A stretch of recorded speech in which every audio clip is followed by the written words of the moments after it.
यह आत्मा सत्य है, तप है, सम्यक ज्ञान है, ब्रह्मचर्य है, तो क्या तुम्हारे मन में विचार उठते? तप से विचार उठता है। सिर के बल खड़े हुए लोग, उपवास करते हुए लोग, सूरज से आग बरस रही और वो अपने चारों तरफ धुनी रमाए बैठे हुए।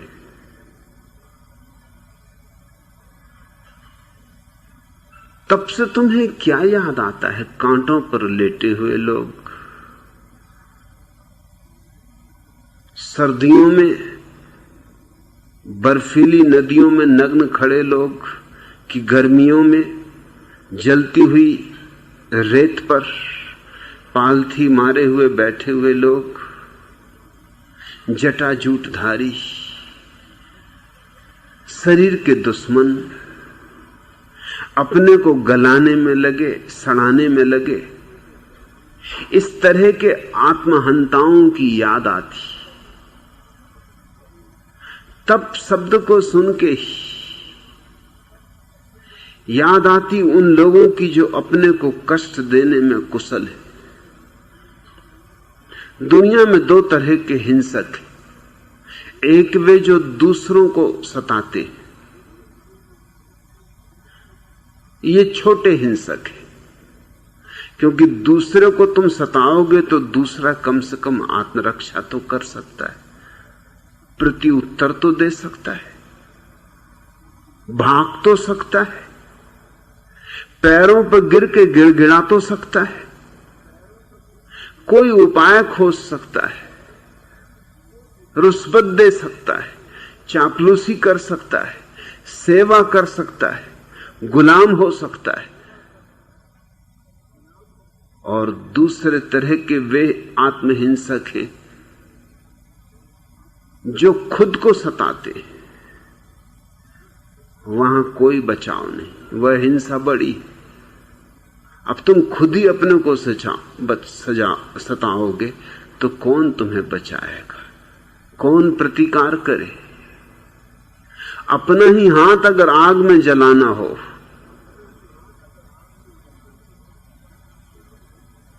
तुमने ही अगर तय किया हो आग में जल जाने का, तो फिर बचना मुश्किल है। आत्महत्या करने वाले व्यक्ति को कैसे बचाओगे? कानून नियम बनाता है मगर बचा पाता है क्या?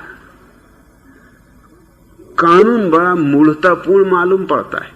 कानून कहता है जो आदमी आत्महत्या करेगा उसको सजा मिलेगी। अभी बड़े मजे की बात है, उसने तो आत्महत्या कर ही ली, अब तुम क्या खाक सजा दोगे? सजा तुम उसको दे सकते हो जो आत्महत्या कर रहा हो और कर न पाया हो, और जो आत्महत्या करना चाहता है, क्या इस दुनिया में उससे कुछ कमी है? इतने सरदार इतनी बसें चला रहे हैं, ट्रकें चला रहे हैं, देसी ठर्रा पिए हुए ट्रेनें चल रही हैं, मालगाड़ियां दौड़ रही हैं, झाड़ हैं, पहाड़ हैं, नदी है, समुद्र है। जिसको आत्महत्या करनी है इस बड़े जगत में, कोई उसे बचा सकता है? कैसे बचाओगे? कोई नहीं बचा सकता। हां, पकड़ा जाता है वह व्यक्ति जो करना नहीं चाहता था, यूं ही कहां करने का बहाना कर रहा था, करने की तरकीब कर रहा था कि उसका कुछ प्रभाव पड़ जाए, धमका रहा था। स्त्रियां आत्महत्या के बहुत उपाय करती, 2-4 गोली खा लेंगी नींद की, मगर इतनी कभी नहीं खाती कि मर जाएं।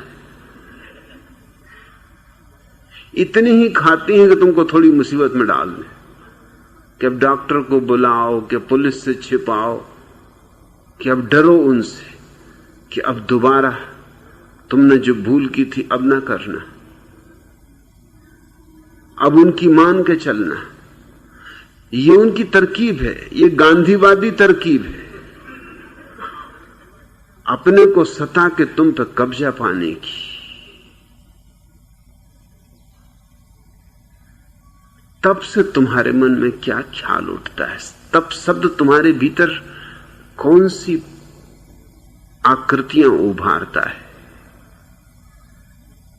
आत्मदमन, आत्मप्रीणन। लेकिन तब से इसका कोई संबंध नहीं। तब का ठीक ठीक अर्थ इतना ही होता है कि जीवन में बहुत दुख है, इन दुखों को सहजता से, धैर्य से, संतोष से, अहोभाव से अंगीकार करना। और दुख पैदा करने की जरूरत नहीं। दुख क्या कुछ कम है? पांव पांव पर तो पटे पड़े, दुखी दुख तो हैं चारों तरफ।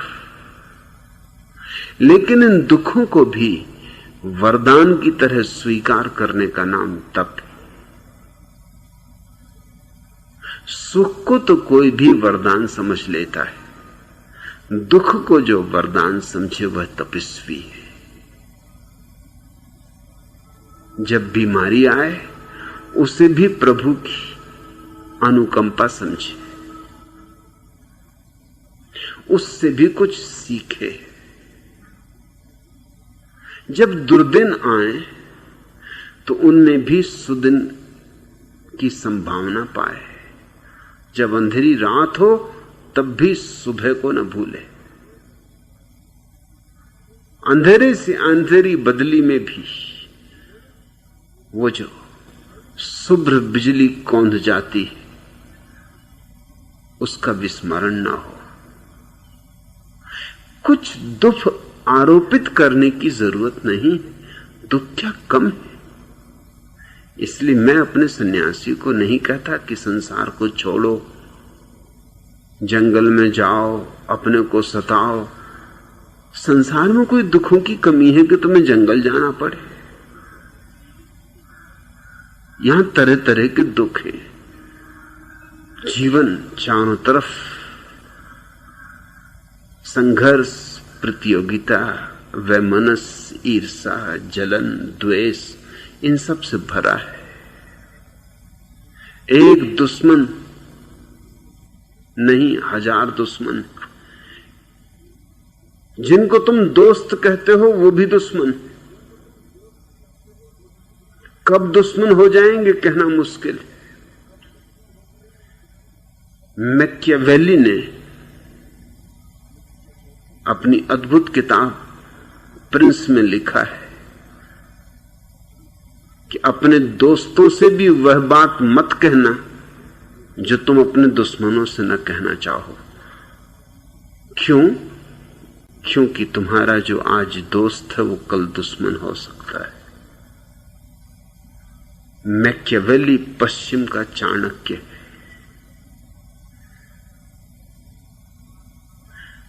दोस्त से भी मत उघाड़ना अपने हृदय को, क्योंकि वो भी नाजायज लाभ उठाएगा किसी दिन, फिर तुम पछताओगे।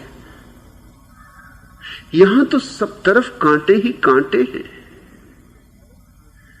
अब और कांटों की सैया बनाने की जरूरत क्या है? तुम जिस सैया पर सोते हो रोज वह कांटों की नहीं, उतने से मन नहीं भरता। पत्नी और पति तुम्हें कम दुख दे रहे हैं।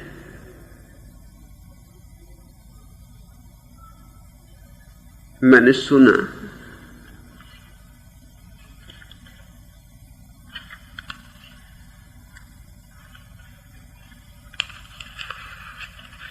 पति पत्नी में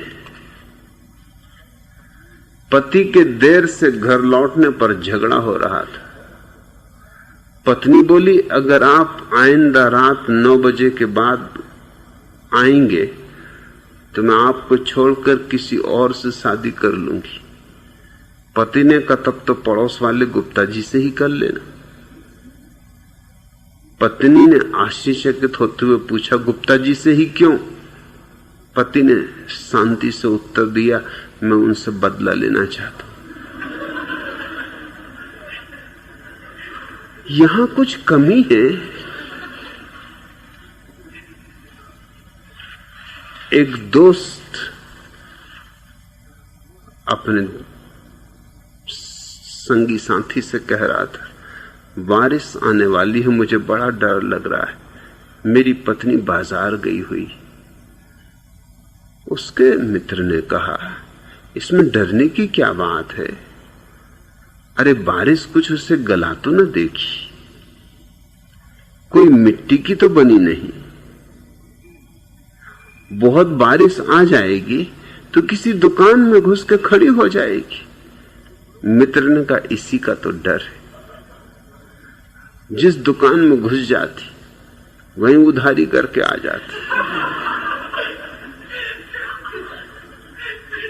इस जिंदगी में तुम दुख तो देखो, कुछ कमी है, तब करने कहां जा रहे हो?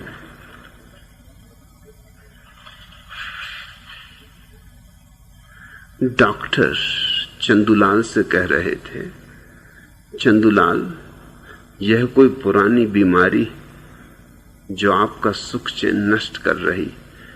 चंदूलाल मुंह पे हाथ रख के अपनी पत्नी की तरफ इशारा करके डॉक्टर से बोले, जरा धीरे डॉक्टर साहब, वह इधर ही खड़ी हुई है।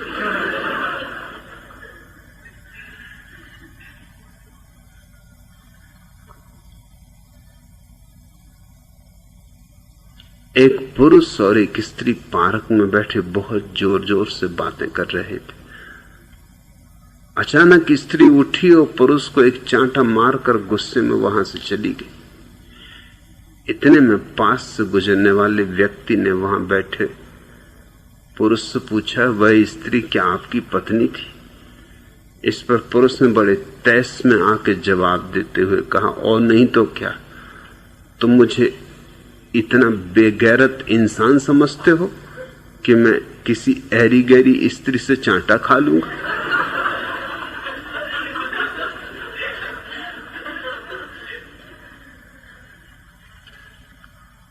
कई वर्षों के बाद कॉलेज के दो साथियों की मुलाकात हो गई और बातचीत का सिलसिला हुआ।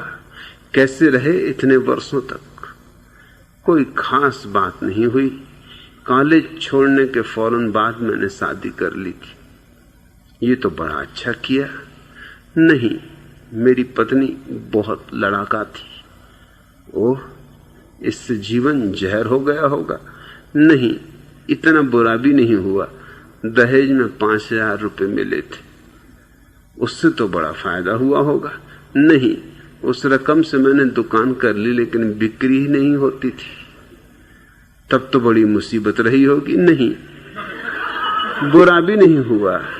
युद्ध काल में दुकान बड़े भाव में बेचती, 10,000 का नकद फायदा हो गया।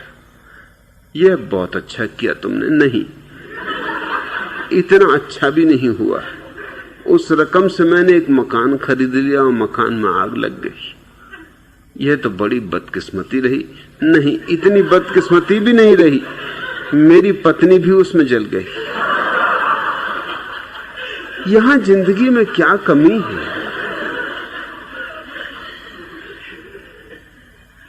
तब का मेरी दृष्टि में एक ही अर्थ है, जीवन में कांटे भी हैं, फूल भी हैं। फूलों का स्वागत तो कोई भी कर लेता है, कांटों का भी जो स्वागत कर ले वह तपस्वी है। कुछ तुम्हें कांटे ईजाद करने की आवश्यकता नहीं। यहां दिन भी हैं और रातें भी हैं। कुछ दिए बुझाने की तुम्हें जरूरत नहीं। दिन को तो स्वभावतः तुम प्रसन्न हो, रात का अंधेरा भी अंगीकार कर लो। परितोष का नाम तप है। संतोष का नाम तप है। तप आत्महिंसा नहीं है, अपने को सताना नहीं है। सताना तो हर हाल बुरा है, किसी को भी सताओ तुम भी उसमें सम्मिलित हो। लेकिन जो भी जीवन में आ जाए